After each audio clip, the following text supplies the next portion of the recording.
Okay, we're ready to go. We have success. Yeah, Great pleasure today. Great pleasure today to welcome David Sypher, the Associate Director of Blexit, New Jersey, joining me for a New Jersey Constitutional Republicans virtual conversation. David, great to have you with us. yeah, my pleasure. My pleasure. Now, we've experienced some technical difficulties over the last few days, and David was actually on with me, and we thought we were doing a show. Yeah. 2 nights ago we had a great conversation, and I think this will even be a better conversation. So David, it's great to have you with us, and tell us a little bit about you and what you're doing with Blexit, New Jersey.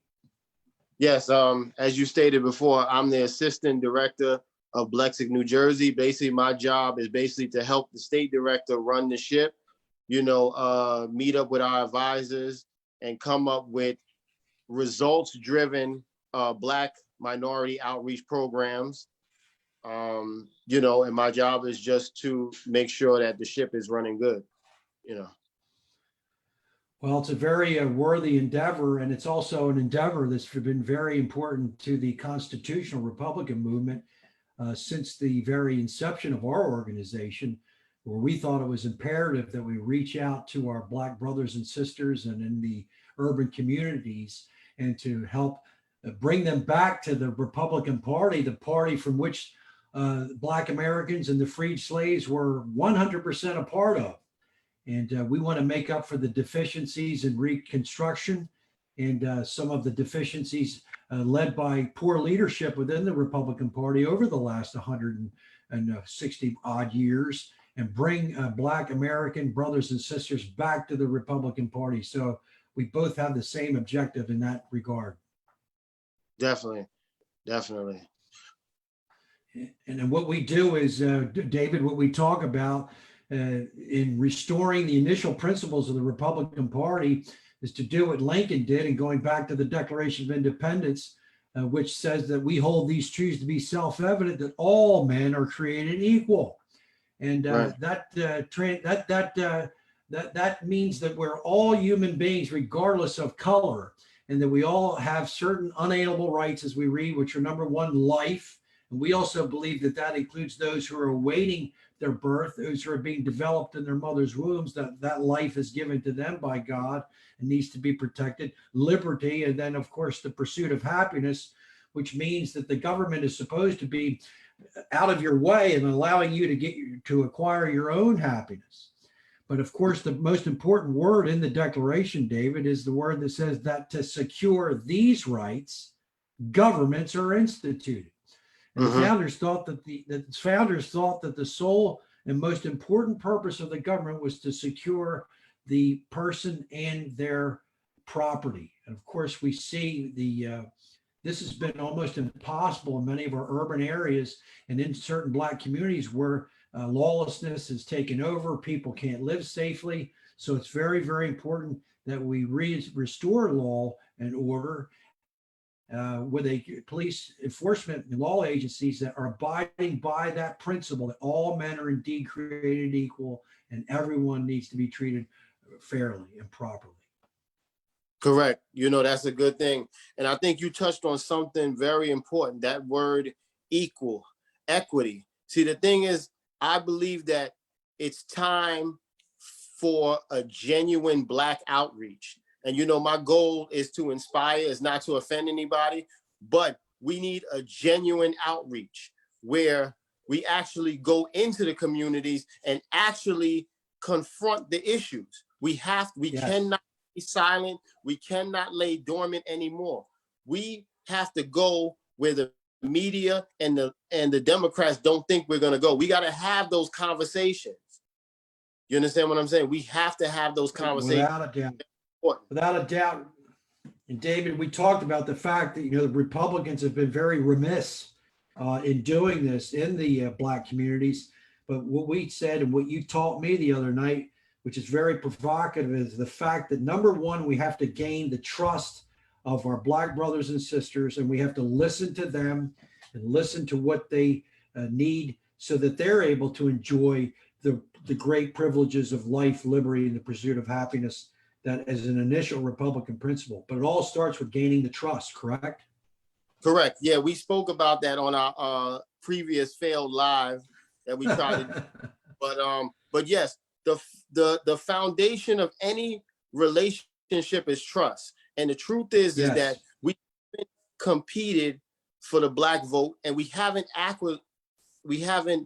sufficiently gained their trust. So the thing is, we need to go in there, like we had the conversation, we need to go in these communities and not going in there pushing our ideology on people and telling people, you don't know what you're doing. We know what's right for you. Well, we need to come in, go in and listen, like we said on the phone call, to listen and see what are the people's concerns. Like I know a lot of people on this live that's watching is Christian. And if you study Jesus, like I told you on the phone, the type of leadership that Jesus had was servant leadership. He was a servant first. What do you need from us? How can we be of assistance to you? Because we live in a time where Americans are fed up. And we spoke about this. The data is clear. People don't trust religious institutions. People don't trust marriage. Anything to do with an institution, there's a general mistrust of any institution. So it's not an easy endeavor, but we have to go into it with a genuine approach. We have to be genuine about it. We have to be able to be goal orientated. We have to be solution orientated. That means that when we go in and institute our groundwork in the Black communities, they should be able to point to us and say, hey, that was the guy that helped my son. That was the guy that showed me how to do a resume. They have to be able to point to us and see results. We live in a time where people are not going to put up with it no more, and they're frustrated. So you can't come in with talking points. You got to come in with your genuine self and being transparent. And I've had people, many people have told me, they say, hey, David, I know you're Republican, but it's not about who I vote for. If you can come to us and put some meat on the table, I'll vote Republican. But I have to see some proof, because we've been doing the same thing over and over again. So the proof has to be in the pudding. That's right, David. And the other, what goes hand in hand with that building of trust and going into the communities is consistently doing it, going once a month, not once every election cycle, going in, establishing rapport, establishing friendships, showing through example, through servanthood, like you talked about. We have to be consistent in going into the Black community and to assuring them, getting their trust that we Republicans, our Republican principles are their principles, and that they are very important, as all people are, because we're all created equal in God's eyes. He is no discriminator or respecter of person. But consistency is the other ingredient, right, David, in doing that. Yeah, definitely. You definitely hit the nail on the head. And another thing that we have to do, like I pointed to this on the phone in our failed live, is that we have to study. We can't be afraid to study the enemy. If you study Barack Obama, when he was a community organizer, they went into the community 2-3 years ahead of time. Sometimes you have to put your neck out. You have to go in there and let people see, hey, I'm not here to get your vote and then I'm going to run away. Okay? Right. Here to actually initiate change. And once, it's going to be difficult, because I've done, like we spoke about this on the phone, the data is clear. And most Republicans would be shocked to know that when I looked at the data on a national level, as far as national politics, Republicans generally do very poor among African Americans, maybe anywhere from 2 to 8%. But on a state level with the governor's races, and state elections are very special because you have a little more leeway. It's not national politics, so you can get a little bit more nuance. And those nuanced situations, I can go down the list. You have, like I told you on the phone, everybody hates his name, but for data purposes, I'm going to bring him up. John Kasich, he enjoyed 18% of the Black vote. You had Larry Hogan, enjoyed 22% of the Black vote. You had, before he went to Fox News, and I know he said a lot of inflammatory things, but a long time ago, Huckabee, when he was in Arkansas, he had 13% of the Black vote. And you says, well, how did they do it? They went in the Black community. They said, listen, I understand that there's no trust between us, but I do want to reach out to you. So I'm extending the olive branch. I'm not going in there telling you what you need. You tell me what you need, and I'm going to assist you, and I want you to judge me based on my actions. And when you come like that, people have no choice but to judge you on your actions, because that's what you're standing up for. And another thing that we have to, sorry, not to cut you off. Another thing that we have to do is, like the Constitution says, we have to treat all men equal, and we have to have some sort of, we need to return back to what I call pragmatic republicanism. We got to be pragmatic. We have to be common sense. So what that means is that we can't give in to these highly charged rhetoric talking points. And you see it with, for example, with Jeb Bush, like I told you, with the date, when I looked at the data on him, when he was in Florida, he campaigned, he enjoyed 14% of the Black vote. And then when he went to national politics, he started saying discouraging comments. Oh, you know, basically Black people are lazy, they want free stuff. Boom, he dropped. What we have to do is, we have to be the party of positivity. We have to know that people, no matter what their situation is, they're looking for a hand up. Maybe they don't have the knowledge and the resources, and that's where we come in. That's where we come in. Yes. We're big on entrepreneurship. We can pair people together and say, hey, listen, this is how you go about being an entrepreneur. There's programs, there's bills that we can pass to let people know that we are for always creating innovative ways to create more opportunity. And there's nothing wrong with that. We should be working towards new ways. How can we create more opportunity? There's a segment of the population that feels locked out. And the funny thing is, it's not just Black Americans too. Just for an example, do you know in the Midwest, with the young white male population, they're highest on the chart for suicide. So you see this middle America feeling locked out. There's opportunity all over, but we have to be willing to step outside of our comfort zone. If you're happy with being in your comfort zone and you win your familiar states and you lose the same states, that's a losing strategy. And we see it. I think we talked about this on the phone. If you look at Texas, everybody knows 10, 15 years ago, Texas was this great red symbol. And for people moving, I know a lot of people move around through people moving in different population, and also through Democrats pushing in areas they wouldn't traditionally go. They've switched their strategy, and now Texas is very almost blue. Same thing with Arizona. Very shocking. Very shocking. So no question. Yeah. So, you know, not to cut you off, I'm sorry about that. No, never. You never cut me off, David. Keep preaching it. Let's hear it. Yeah. So it starts with unity. It starts with unity. And I bought my mask here. I'm supporting Rick Mader for U.S. Senator. Yes. And Rick's a great guy. Yeah. The thing is, people have to understand this, because I want to address it. We're going to be rolling out a campaign for him. We need unity. You know, that election that he had was very close between him and Hersh Singh. Very, very close.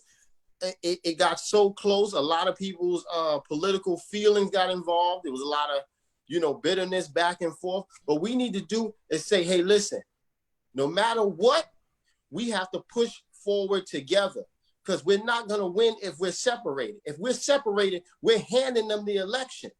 If we separate from one guy, we're separating from the other guy. You understand what I'm saying? And then before you know, we're so divided, we're going to lose the little resurgence that we have. We have a great guy. His name is Andrew Parker, running for freeholder in Atlantic County, if I'm not mistaken. Yes. Yes. And I love this guy's platform as a Black Republican. He's for economic development. That's what we have to be, economic development. And also, what we need to do is, he's for a big tent in the party. Let's welcome in these people, a little more diversity, equity. All men are created equal. We have to let people know that there's a home for Hispanics and there is a home for Blacks. But what we have to do, like you said, sometimes we have to take an honest look at ourselves and see, okay, what's working and what's not working, and let's change up, because New Jersey has been blue long enough, way too long. That's right. And we also have some excitement in Cumberland County too, David, with our friend and brother Darwin Cooper, who's Yes. a Black Republican running in Cumberland County for freeholder. And I hope Yeah. you and him get to meet soon. I talked to him this morning and told him you'd be joining me today, and how important it is for you two to get together, and along with Andrew Parker. And of course, yesterday I had the pleasure of speaking with Anquan McClellan, who's the first Black Good guy. Republican assemblyman from LD1, who's a great guy. Great guy. So we have momentum now that's beginning to start with Black representatives who are Republican. And this is very, very encouraging. And this is one of course, as I said earlier, one of our priorities is to bring the Republican Party back to our Black American brothers and sisters whose ancestors were all Republican. Right. After all, the Republican Party is the party that freed the slaves. We sacrificed many, many lives, hundreds of thousands of lives to do so, and even triple the number. There was over 350,000 Republicans that were killed trying to live out try to fulfill the very promise of the Declaration that all men are indeed created equal, because the Confederacy did not believe that. The real white supremacists were the Confederates. The real white supremacists were Jefferson Davis and Alexander Stephens, whose cornerstone speech said that the Confederacy, the cornerstone of the Confederacy, is founded on slavery. These were real white supremacists, and the Republican Party was created to fight them and to abolish slavery, and that was provided the moral impetus for the Republican Party, and that needs to be taught to our Black brothers and sisters, the history of the Republican Party and what great sacrifices were made. And of course, David, the last casualty of the Civil War was our Republican president, Abraham Lincoln, who essentially gave his life. John Wilkes Booth heard Abraham Lincoln 2 days prior to assassinating him. And Abraham Lincoln stood on the balcony at the White House and said, "It is time to give our Black brothers and sisters the right to vote in the state of Louisiana, all those Black soldiers who fought for the Union." And John Wilkes Booth was so incensed that he said, "I'm going to kill this man." And 2 days later, unfortunately, he did. And unfortunately, that assassination still reverberates and causes, in some respects, shows us the failure in Reconstruction. And the constitutional Republican movement is dedicated to bringing the Black people, our Black brothers and sisters, back to their Republican Party. Right. Very true. And another thing is, which is true, is that we have to change the way we approach, and we have to change the way we think. Like, for an example, I know a lot of people don't know this. I am an investor. I have my E-Trade account. I love to invest in stocks. And I reach out to people across many different social economic situations. And the funny thing about it is they want to get inspired. I speak to people like the people that's forgotten, people that, like, same thing. If you look at the whole welfare issue, I talk to people and I say, "Hey, brother, can I tell you about Acorn account? How you can invest and swipe your card and spend and invest?" And they get inspired. They love to talk to me. They say, "Hey, listen, I wanted to do this. I didn't have any leadership that would inspire me." We can't say that people are lazy. They need to be inspired. They need to know that there's leadership that's going to back them, that actually cares. You'd be surprised. I start talking about entrepreneurship and investing in stocks and growing your wealth. It's a lot of African Americans that we're coming to the point now where they're wanting to build wealth, but we got to be there behind them and say, "Hey, listen, we got the tools and the resources. Let me show you this program we got that'll show you how to build wealth over time." We have the resources to do it. And people get excited about this because you're doing things that affect them personally. Because the guy that's making a speech, it might be a nice speech, but he cares more about the person that taught him how to have life, liberty, and a pursuit of happiness. It's going to take some time because, like you said, we have to build the trust, and the trust also starts with us, with the unity. So I encourage the whole Republican Party to now, after the primaries, the tough fight, we got to come together, support Rick Mader, and we have a great campaign for Rick Mader. I'm gonna be working with him and doing things that you've seen no Republican has done in his position. We're gonna be front, square, and center with Black communities. We're gonna be talking with them. People that traditionally say Republicans don't speak to them. We're gonna be on the Zoom, on the live with them, talking to them. Say, hey, listen, try us out. What do you need? And Rick is gonna be reaching up. And you know, because of COVID, we live in a very unconventional time. People, you know, may not know what to do. So the internet in this case is our best friend. But the point is that by nature, we are conservative. By nature, African Americans are conservative. The data proves it. African Americans, we're still one of the most religious. We still believe in marriage, you know, community. We just need leadership that's going to say, hey, listen, we're about people, not politics. No question about it. And what you're talking about, David, is the government's responsibility in providing equal opportunity. Listen to what Abraham Lincoln said. He wrote this in 1854. He said, quote, "The legitimate object of government is to do for a community of people whatever they need to have done, but cannot do at all or cannot so well do for themselves in their separate and individual capacities." Now, there is a constitutional Republican principle that needs to be brought specifically, in this case, to the Black community. Whatever that needs to be done that they cannot do or cannot so well do for themselves in their separate and individual capacities, that's what Republican representation needs to do, and it needs to become a reality within the Black communities in the state of New Jersey. That's very true. Another thing too, it's interesting that you brought up people like Abraham Lincoln, right? People like Frederick Douglass. He was an abolitionist. Yes, people absolutely. Like Booker T. Washington. When you bring up these people, great man, there's something that they had that I feel like we should take from them, which is one aspect of leadership is moral courage. We have to have the moral courage to push back on people that pass harmful policies. And also, too, we have to have the moral courage to talk to people within our own party. Like, let me give you an example.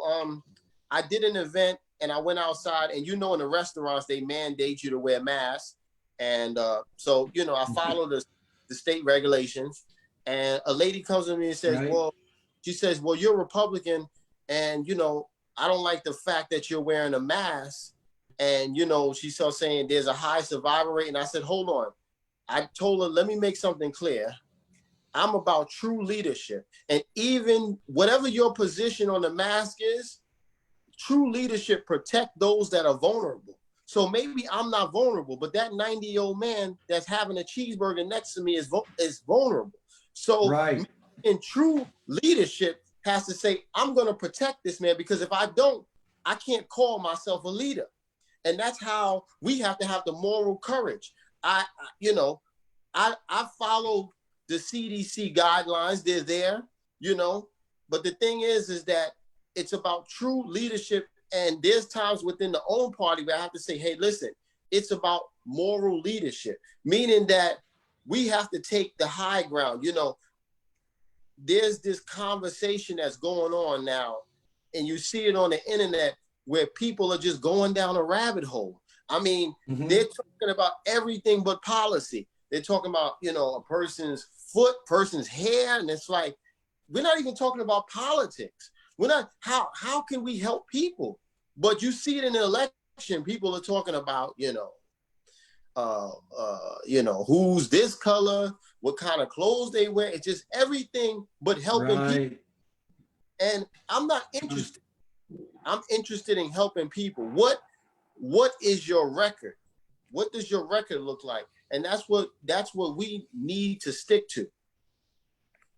So no question about it. And the other thing too, David, is the way in which the Black community and any community, regardless of where it is geographically, the way that we can evaluate a candidate, the way that we can evaluate somebody who wants to represent the people and to be elected to represent the people.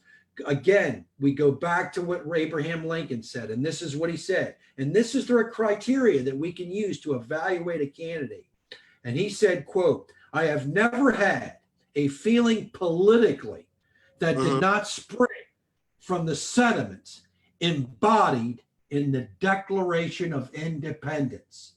Too many times, David, we hear would-be candidates, representatives, never mention the Declaration of Independence, Right. never mention the Constitution. So therefore, they have no foundation upon which to build their candidacy. If they truly know what representative government is, they will support and speak of the sentiments embodied in the Declaration of Independence, which include the laws of nature and nature's God, which are common sense, which includes the self-evident truth that all men are created equal. Everyone needs to be given due process. Everyone needs to be given equal application of the law. And also that they are endowed by their creator, not by government, but by their creator for life, liberty, and the pursuit of the happiness, and then the consent of the governed. You and I, David, consent to be governed as long as the government is securing our natural rights. Right. And this is the thinking and the mentality that we need to establish, not only within the Black community, but throughout the United States and New Jersey. Right. Well, the Constitution is definitely important. You know, I have my own show, and one of the things I always say is life, liberty, and the pursuit of happiness. You know, Yes.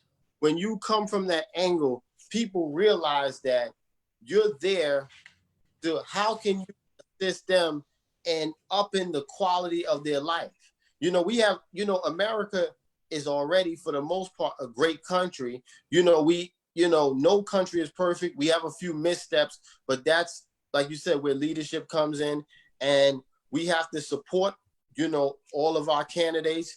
We have in the 9th district, we have Billy Pong. He's a good guy. Yes. Yes, he is. We He's have been Jack. with us on the program. Yeah, we have Jack. You know, he's a good guy, and we have all of this talent that we can harvest. We have all of this talent, and we can't let it go to waste. We have to stand strong, even though this year we have the mail-in ballots, and I've been doing my research, and there's a little discrepancy about people maybe not feeling comfortable using the mail-in ballots. But unfortunately, you know, due to COVID-19, and it may be certain forces beyond our control, we still have to rally behind our people and make sure that they get into office so we can make Jersey a better place. That's right. And David, let's talk for a moment about how the Democrats will play on victimization and inferiority, a so-called, a mythical inferiority of our Black communities. And what's so ironic is the other day I found a quote by Eleanor Roosevelt. And Eleanor Roosevelt, of course, was Franklin Roosevelt's wife. Eleanor Roosevelt was a champion for the Black communities, whereas FDR and the Franklin Delano Roosevelt administration really wasn't.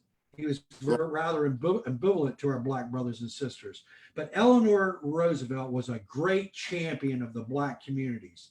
And she said this, she said, quote, "No one can make you feel inferior without your consent." And that is what a message I think we need to talk to the Black community about, to embolden them, to inspire them, to live out and believe in the principles of the Declaration of Independence, that we are all indeed created equal, and that as Republicans, we will support policies that will provide equal opportunity for all. And it's up to the individual to have the drive and to have the self-determination to do what they can, which no uncertain things government cannot do. Government is supposed to be there to secure our life and our liberty, our safety and our property, and also to do for us what we can't do. But in the same respect, we have to have self-esteem, and we have to know that we can get the job done. Isn't that an important message that needs to resonate? Yeah, I think that, people need to also know, because a lot of times we hear talking points and we don't know the history, and people may misconstrue what you're saying. And I don't want people to misconstrue what you're saying because you're a good guy. So you have to understand something about the Democrat. When you look within the Black liberal establishment, within the Democratic Party, there is a belief that we can secure everybody's needs through more Black political representation. And over the years, you have seen an explosion. Like you look at Baltimore, for an example, that has Black mayors and Black chiefs, but the community hasn't benefited necessarily from these appointments. Now, I'm not saying that I'm not playing the racial card saying that somebody white or Black would be better. What I am saying is our message resonates because the truth is that you have to build up human capital before political capital. And if we can lock in, then we can stop the Democrat in their tracks, because what they do is they create an issue, and then the issue is over the policies. Like, for example, they'll say, oh, we have the first Black female this, right? So now everybody's focused on, well, I need to vote for her because she's the first this. And then the next election, they'll say, oh, we have the first Indian this. And then now you're focused on other things that have nothing to do with policy. So what we have to do is put our people front and center and say, hey, listen, we're about policy and we're about judging people based on their character and judging everybody equally, and just understanding the history and how the Democrats have came to control these cities and control these neighborhoods for so long, And the funny thing is that they won't admit it, but there is racism in the Democratic Party. The liberal Democrats are also very racist, but they're able to move in certain ways because they have the affection and the trust of the Black community. So what I'm saying is, I'm not in a bashing session. What I'm saying is we have to learn from the past and learn from our mistakes, and we have to actually compete. We can no longer be afraid to compete. Like I told you, like we had the conversation on the phone. One thing that irks me, the left dominates the conversation, for example, around climate change. I mean, the left totally dominates that subject. Anytime you hear something about climate change, it's coming from the left. And most people on the right would be shocked to find out that we have conservative green organizations, the American Green Organization, the Clean Coalition Conservative, I'm not saying it right, but we have organizations that have conservative policies that will also save the environment. We can't let them control the conversation, especially when we have the tools and the resources. I don't know how it happened, but they dominate that conversation for no reason, because we have organizations that are conservative and that are green that can put forth policies to push them to the center. And actually, if you look at the data, a lot of young Republicans age 18 to 25, they are in favor of these conservative green organizations. They say, hey, listen, it's time for a new approach. They want us, the new generation of Republicans, they want us to push these people out that's been in obscurity. And it's in our best interest to push them out, because people really believe that conservatives want to destroy the planet. I mean, just as a media perception, people really believe that. And it's easy for a conservative to say, people are going to believe what they want to believe. But unfortunately, perception is reality. Perception is reality. If enough people believe something, even if it's not true, it becomes true for the sheer amount of people that believe it, and it becomes a reality. So they've been controlling certain conversations way too long. The climate change conversation, conversations around, let's see, what else do they control? Conversations around school and education, yes. And Yeah, That's a perfect that, that's a perfect segue, David, into what I wanted to talk about. Public education has been the predominant method of education or means of education in our Black communities. But yet, many Black parents want school choice. They want to be able to choose where their children go to school. But yet, the Democrats don't allow that because the Democrats represent special interests in the teaching unions and so forth that restrict the parents' ability to choose. But a lot of the breakdown has not only occurred within the Black community, but the overall community, white communities as well. And that is the fact that the public education system has taken civics, has taken American history out of the curriculum and placed it with social science and the philosophy and ideology of John Dewey, rather than the philosophy that the founders understood. And I just want to read from you two important quotes. One of both from James Madison, the father of the Constitution. He said, quote, "The advancement and diffusion of knowledge is the only guardian of true liberty." This is why it's so important that we educate our Black brothers and sisters in these communities, and that they're given real education to do with civics and how government is supposed to work. And then the last quote that I want to read for you, David, he said that James Madison said, quote, "I go on this great Republican principle." This was before the party. He says, "I go on this great Republican principle that the people will have virtue and intelligence to select men of virtue and wisdom.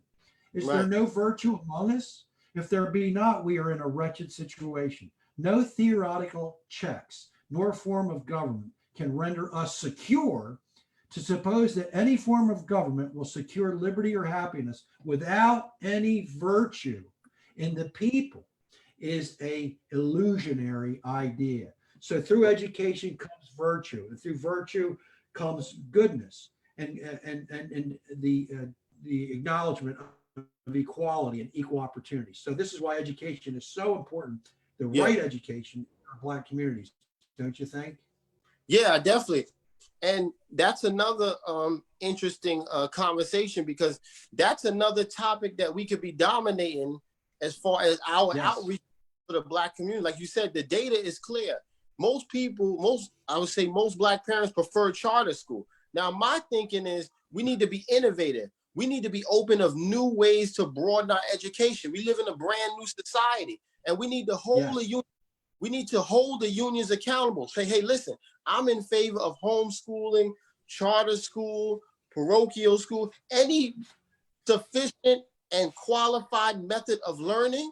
We should explore it and look at the data, because we live in a data-driven world. Look at the data, look at the people, look at the geography, look at the facts, and see if it's worth pursuing. But we need to be open to new forms of education. But we need to hold the union accountable. Say, hey, listen, we want to help you with education, but you have the unions dumping $300 million in the state to make sure that doesn't happen. Now, I'm not saying that we need to shut down all public school, but we need to be open to giving parents more control and open to more options of learning. We live in a new world. There should be many options for kids to learn. Why is there only one? Why should there only be one option? And what's crazy is that it's a system where the union heads benefit. Why can't we strengthen charter schools? It doesn't mean schools is going to go away, but that's the lie that they tell you. Oh, if you open up charter schools, that's going to take away. We need to be dumping billions of dollars in the public school. Well, where's the results from that? The results is clear. People want a new way of learning. We have a new society, and things, because of technology, things are rapidly training. And you see it. Look, we spoke about this on the phone. Look at the companies like Microsoft, IBM. They're getting their brain power overseas, most of them, which is nothing wrong with, recruiting people from all over, which, I'm not saying there should be some type of discriminatory practices. What I am saying is that we need to make sure that we invest in American human capital. Are we training the next generation of people to have skilled labor, to have labor that the economy needs them and it will keep them employed? And like you said, make sure it's equal opportunity, so that way nobody feels left out, because we have a country that feels left out. And the sad thing is, if you look at politics now and you see it with the the whole thing with defund the police, and it's this big thing. The problem is we live in a politically extreme environment. So what happens is when these situations happen, people don't sit down and say, okay, how can we have a real solution? They look for the most extreme answers because we live now in the most extreme political environment. So by extension, people only want the most extreme environment. Like when I heard this whole thing, however you feel about George Floyd, I mean, that's not what this conversation is about. What I'm saying is that death exposed the rift between the community and the police department. So that means that the only way to bring it together is through smart leadership and unity. That means that there needs to be a regaining of trust. It's obvious that there needs to be more training, making sure that the community feels respected. You know, people been calling for more training on the cops, you know, more pay to attract better talent. There's all these different solutions. It doesn't always have to be a knee-jerk reaction. It doesn't always have to be this extreme sort of quasi-Marxist answer. And if you look at it, even if you look at New York, some of the Black leaders are now saying, whoa, maybe we shouldn't got rid of the anti-crime unit, and which they shouldn't have, because they're responsible for getting crime off of the street. Now, what they could have did is, if the community felt like, hey, these guys are too heavy-handed, okay, how can we maybe phase out the old guard, the people that was doing things the old way? How can we phase in new, better talent, more professional talent that will make the community feel respected, so that way we could get some relations where there's community relations, where there's interaction between people and community.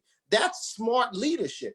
What we have here is people that's throwing political cocktails, and they're politically benefiting, but real people are dying. See, people have to understand. I think what happens is we live in a society, we get on the internet, we talk about politics, we argue. So it's kind of like a virtual world, but people forget politics has real consequences. People are really dying, and it's not really a joke. We see, the thing is, and if you read this in the Bible, for all my Christians that read, it tells you in the book of Proverbs, when you have good leadership, the town rejoices, right? I'm paraphrasing. When you have bad leadership, there's crying and gnashing of teeth, because bad leadership has real consequences and people get hurt. So what we need to do as a party is make sure that we're showing good leadership, making sure we're going into them places that people say we're not going to go. We're talking to the people that people say they were not going to talk. And what we're doing is we're going to them and seeing what they want. Like, for example, I'm going to use him, John Kasich.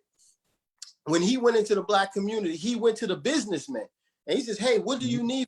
And they says, hey, listen, we feel that it's a little bit unfairness or unequal opportunity as far as how the state contracts.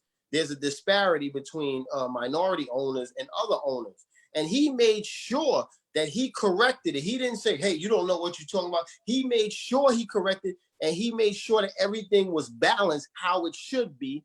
And he was rewarded for doing the right thing. You will be rewarded for doing the right thing. See, we live in an environment we feel like maybe we got to do something underhanded, politically underhanded. Moral leadership will be rewarded. But we need, like I said, we need unity. And I encourage everybody, for the good of New Jersey, put your differences aside. We got Rick Mader for U.S. Senate. We got Andrew Parker for Freeholder, who's for economic development. He's for equity. He's for diversity, not only on the outside, but in this party to make us stronger. You have Darren Cooper, who's a good guy. You have all of these. You have Mike, your good friend, Mike Tesla, good guy. You have Billy Prempey. Tom King Jr. He's a veteran. Oh man, he's a great Tom. You know, he's an awesome guy. So you have all this leadership, and we need to rally around all of them, and we can't be divided. See, that's what the Democrats want. They get happy. Oh, they're divided. Let's play on this division, and then we'll give up everything that we've worked hard for. Well, David, it's been an extraordinary conversation. It's just the first of many. So we're going to have you back on, and we'll get an update from you, and we'll discuss these topics. There's a lot more to talk about, of course. And we're committed, and we're resolute in wanting to go into the Black communities and to earn their trust, to listen to what our Black brothers and sisters have to say, and in many instances restore the initial principles of the Republican Party, which are their principles. And this is their party, the party that was founded with the great moral objective of eliminating the atrocity and abomination of slavery. And by God, he gave us the victory. But David, Yeah. please, as we finish, let the people know how they can get a hold of you, whether through Facebook, the Blexit organization. How can people reach out to you and communicate with you? Yes. If they want to reach out to me, they can go to my personal page. That's David Sypher.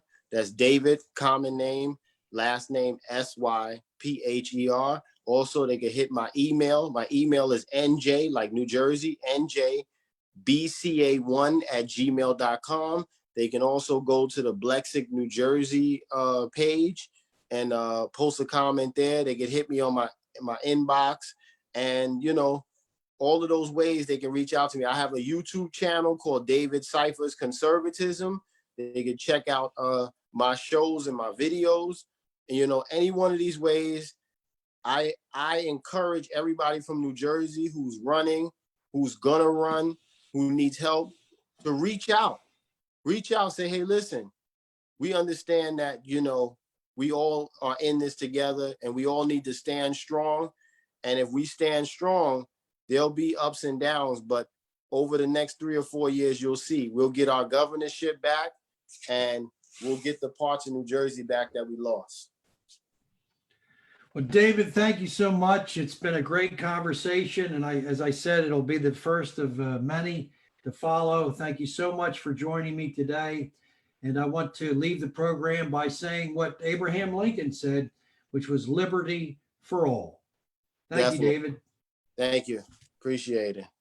Have a good day. Thank you so much. All right. It's over?